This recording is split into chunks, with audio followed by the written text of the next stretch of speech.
Hello, greetings, welcome. I am Jay Leeming. Welcome to this moment in the river of what is. Welcome to this leaf on the tree. This is the Crane Bag Podcast, sort of, kinda. It's the Crane Bag Podcast, but this isn't really a full podcast. This is just a message from me to you who are listening. And that message is thank you.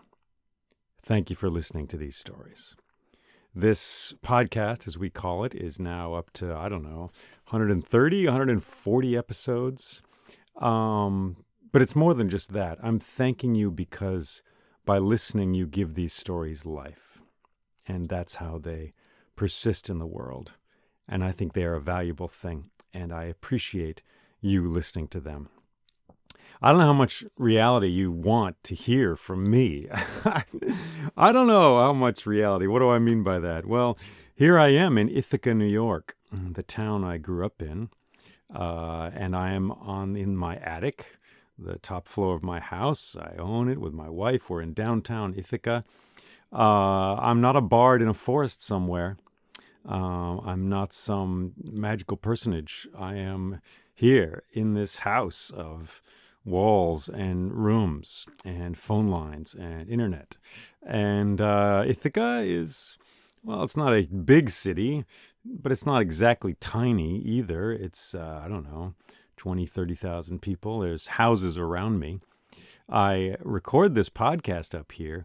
Occasionally I have to stop and pause because there's a siren or a loud cars going by or something like that.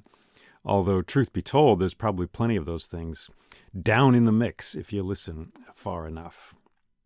So I'm here in Ithaca, New York, which, as I said, is the place in which I grew up. And I grew up here, I went other places, and I returned.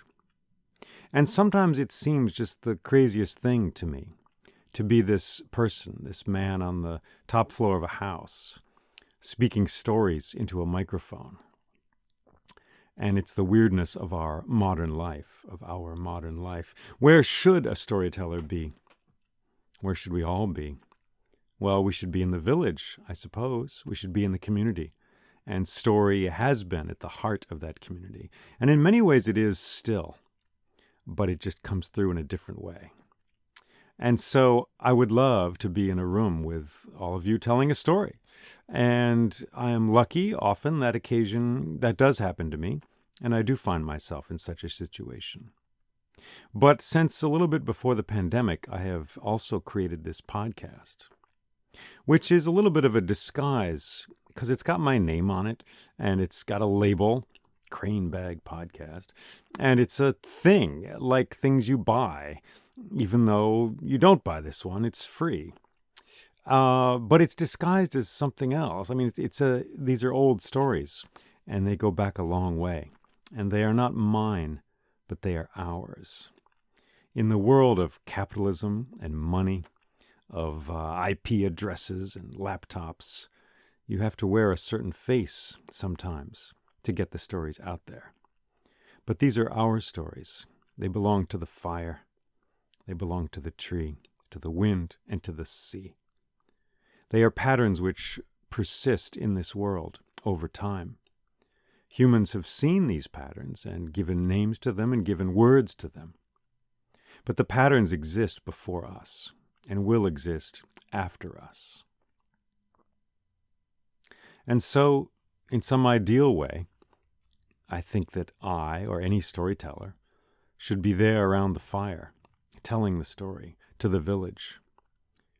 We live in a world which has manifested in a certain way, and iPhones exist, and the gasoline engine exists, and the Roman Empire existed, and laws and rules exist, and the internet exists, which is a great curse, which is a great blessing in some ways. And so the stories have life in this way. And so I am here in my attic, speaking to you, telling you these stories, which are ours and not exactly mine. So I thank you for listening to them. And what I dream of is a world in which every community has its storytellers. in which there are many folks such as myself. And there are already, there's quite a few, don't get me wrong. But I imagine a world in which there are more storytellers, in which every community has, instead of Netflix, instead of Hollywood, has storytellers speaking to the people, the patterns, the stories, the epics, the legends, the fairy tales of that place. And they're going to be different. No matter who is saying them, they're going to be different based on where they are told and what the ecosystem is, what the place is. That's something I dream of.